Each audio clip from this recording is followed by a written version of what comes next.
Boa tarde, pessoal. Seguinte, nesse vídeo eu vou estar passando aqui para vocês um pouquinho sobre Single Responsibility Principles. Vou mostrar aqui os slides, ter uma discussão aqui sobre a qualidade de código e posteriormente a gente vai estar fazendo um exemplo de código mesmo no VS Code, certo? Aqui para começar, os primeiros episódios vão ser todos sobre Solid para depois a gente conseguir tá evoluindo em outros quesitos de arquitetura e etc, né? Mas primeiramente, essa primeira parte vai ser de boas práticas de programação. Tranquilo. Então, primeiramente, o Single Responsibility Principle, o S do Solid. Beleza. Aqui como base eu vou estar utilizando o livro do Robert C. Martin e o Uncle Bob, o Agile Software Development. A gente chega aqui no Single Responsibility Principle, né? Então, quando que eu percebo que o SRP está sendo quebrado, que ele não está sendo seguido? Né? Quando tem mais de um motivo para mudança. E o que isso significa? Né? Aqui tem um exemplo bem interessante. Vamos supor, é bem simples, né? Eu tenho aqui um retângulo, que ele é uma classe, que ele tem uma função draw. E também tem uma função area. Muito provavelmente essa função draw usa essa função area para alguma coisa e ele vai desenhar aqui, né, esse retângulo. Perfeito. Aqui eu tenho uma aplicação de geometria, né, que usa o retângulo para fazer alguns cálculos. Isso aqui é um uso desse retângulo, né, e eu também tenho uma aplicação gráfica, né, que vai passar para uma interface que usa o retângulo para desenhar um retângulo na tela, né, usa a classe. Aqui você percebe, né, que a mesma classe ela tem duas responsabilidades: ser um retângulo teórico, matemático, e também ser um retângulo de interface gráfica, né, com essa função draw aqui. Então, você percebe que se a interface gráfica mudar, eu tenho que mudar esse retângulo. Se alguma questão a área do retângulo nunca vai mudar, né? Mas você entendeu. Se eu precisar adicionar alguma coisa referente à matemática desse retângulo, também vou ter que mexer nessa parte. Então, tem mais de um motivo, né, para mim alterar esse retângulo, né? O retângulo acumula a responsabilidade dos dois contextos distintos. E aqui, o ajuste que a gente fez. O que a gente fez? A gente, basicamente, o retângulo que ele tinha duas... aqui, turma, não vamos confundir com quantidade de funções, viu? Ele pode ter quantas funções ele quiser, é mais a questão do contexto. Perfeito. Aqui, o que vai acontecer? Eu ainda tenho um retângulo, só que agora ele é só uma questão matemática. Ok? Ele só calcula a área. E eu vou ter uma composição aqui do GUI retângulo, que ele vai utilizar o retângulo para calcular a área, porque muitas vezes aqui na interface gráfica a gente vai precisar da área também para conseguir desenhar o retângulo, mostrar alguma coisa na tela, etc. Mas sem entenderam que uma classe só eu dividi em duas, separei a responsabilidade matemática em uma classe e separei a responsabilidade de interface, de desenho de interface na outra classe. Então aqui eu tenho classes distintas agora. Perfeito? Tranquilo. Eu acho que deu para entender, né? Então, vamos começar aqui. Vocês estão vendo aqui o meu VS Code agora. Eu tenho aqui... Até deletar esse arquivo já. Aqui. Beleza. Eu tenho aqui um código. Deixa eu aumentar ele um pouquinho para vocês conseguirem ver. Tranquilo. Ok.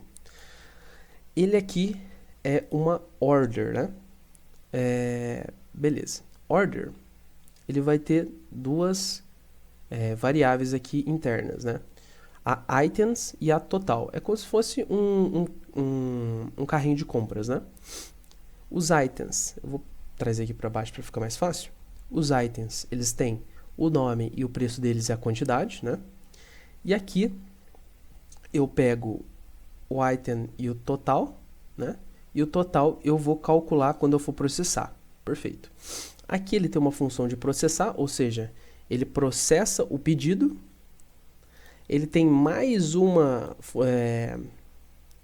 responsabilidade que, além de processar o pedido, ele vai calcular o preço, fazer todo o processamento do preço para depois processar o pedido. Ele também salva no banco de dados e, além disso, ele também gera a invoice aqui, né?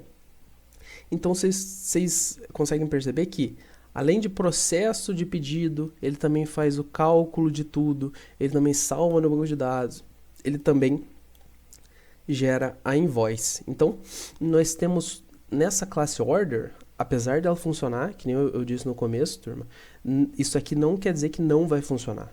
Lógico que vai funcionar. Só que, conforme eu vou querendo adicionar funcionalidades aqui, se eu já adicionar uma taxa, eu já tenho que mexer aqui. Às vezes já pego o contexto de banco de dados, já pego o contexto...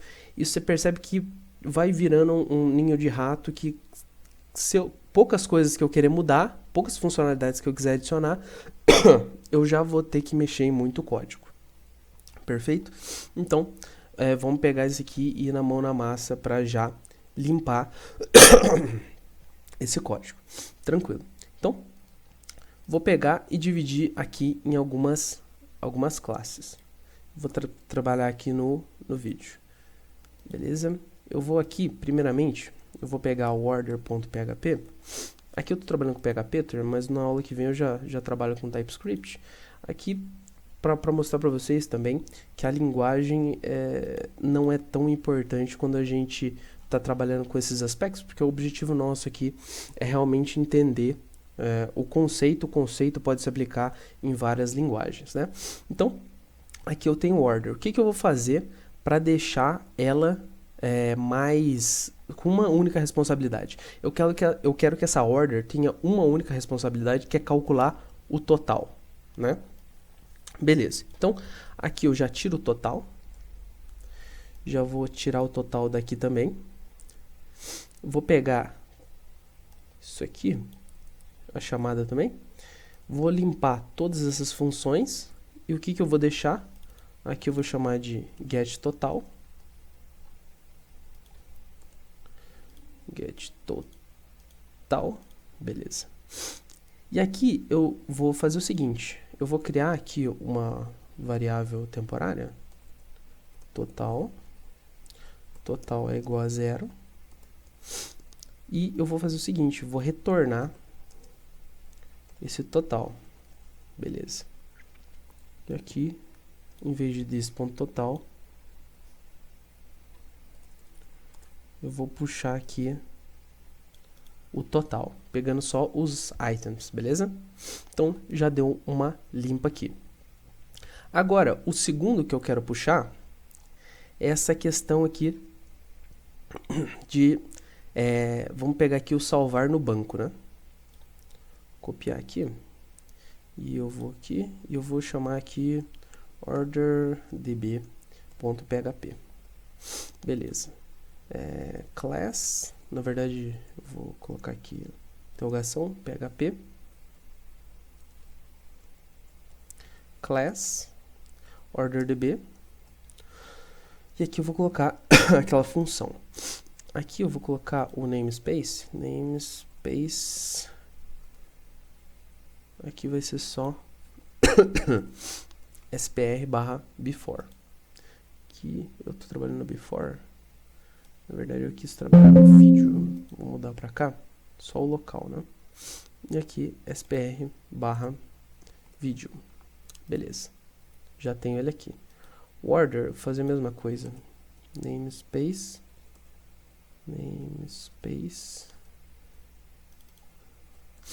/vídeo. Beleza. Então, aqui eu não quero mexer com SQL agora. Vou fazer o seguinte. Eu vou passar aqui uma order, né? Vou passar o objeto, que teoricamente é um objeto de domínio, né? Isso aqui basicamente ele vai pegar o objeto de domínio e salvar no banco, só para ficar mais fácil. Vou só dar um print aqui, ó.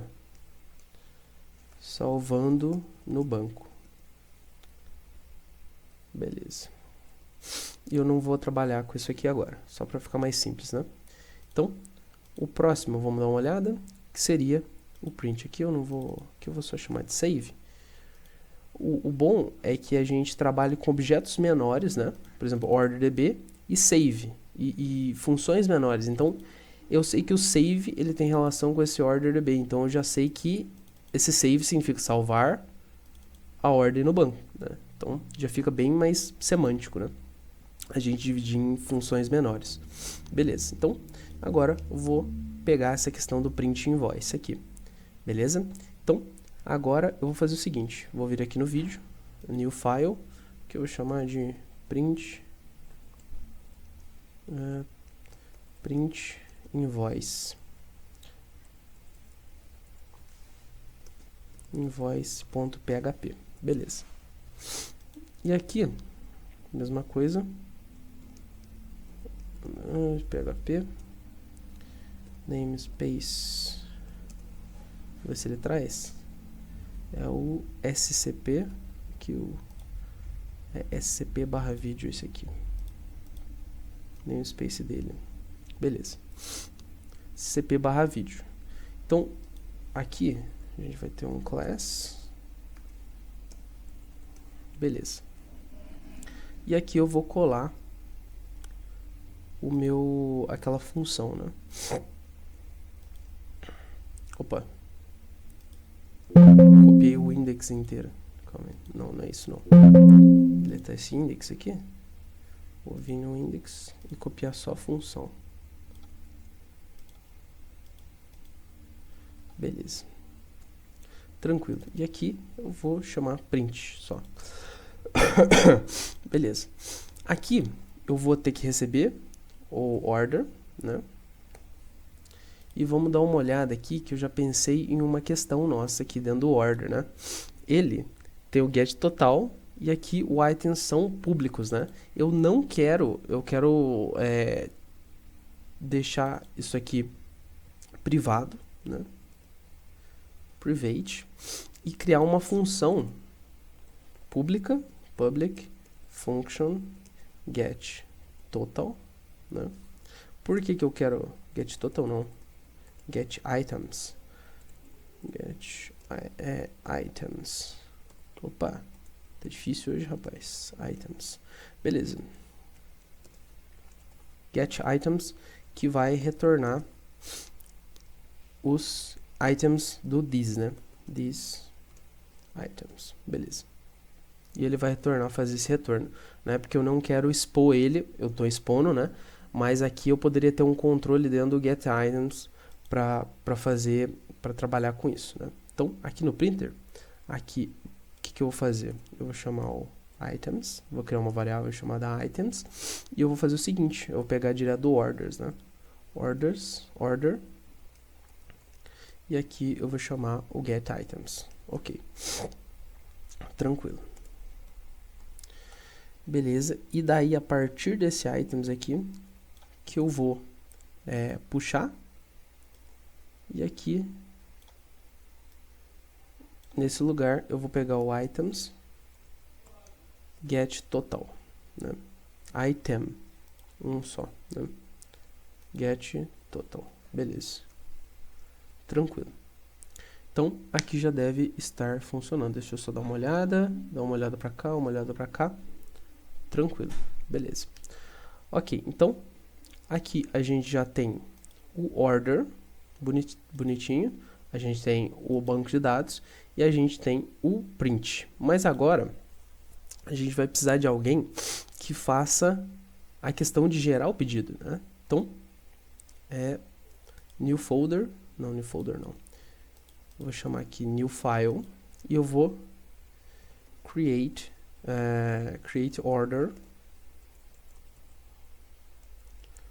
order.php. Beleza. Aqui eu vou pegar aqui em interrogação, PHP, namespace. Aqui é o SPR/vídeo, beleza? E aqui eu vou criar uma classe, create order, né? E essa classe eu vou ter uma função dela que é o execute, né?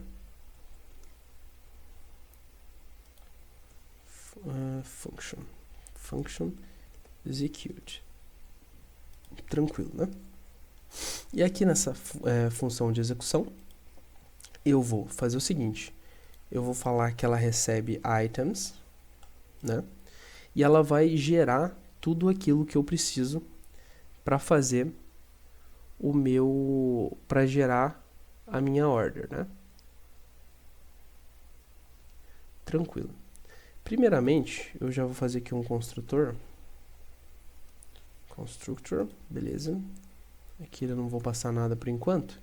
E ele vai fazer o seguinte. Eu vou pegar aqui, chamar um printer dessa aqui, que vai ser o print invoice, né? E aqui eu também vou precisar vou pegar aqui o repository, que vai ser o meu order DB, né? Não se atentem muito aos nomes, nem ao significado intrínseco, porque isso aqui é mais um exemplo, né? Para a gente entender a SPR, né? Tranquilo. Então, aqui, qual que vai ser a primeira coisa que vai acontecer? Eu vou criar minha order, new order, passando aqueles items que eu tenho na minha função. Depois disso, items, plural. Depois disso, o que eu vou fazer? Eu preciso do total, né? Total recebe order get total. Tranquilo. Agora que eu já tenho o total, eu vou salvar no banco, né? E printar a invoice, que é as duas integrações que eu vou ter aqui. Então, eu vou chamar o this.printer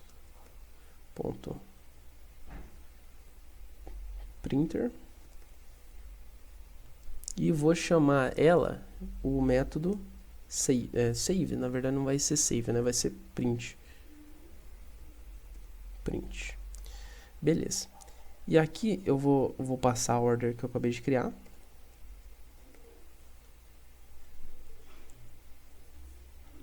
Aqui o printer, this printer, era pra estar certo, né? Acho que tá aí certo, acho que esse código tá ficando louco, né?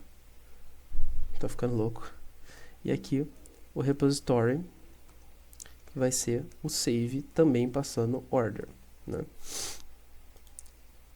Então, antes de executar, só para vocês verem, aqui o private visible not access in other content. Ah, tá. Provavelmente eu criei aqui.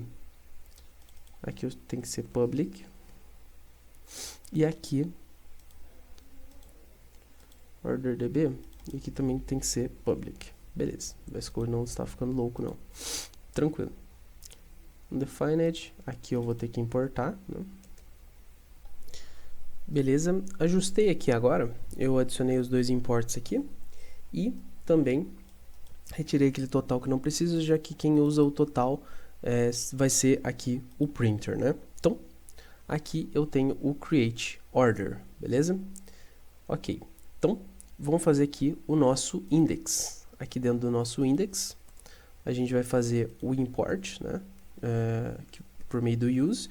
A gente vai chamar aqui o use src, spr na verdade, barra vídeo barra o create order, que é o nosso use case, beleza? Então, vamos criar uma nova variável, create order, vai receber new create order.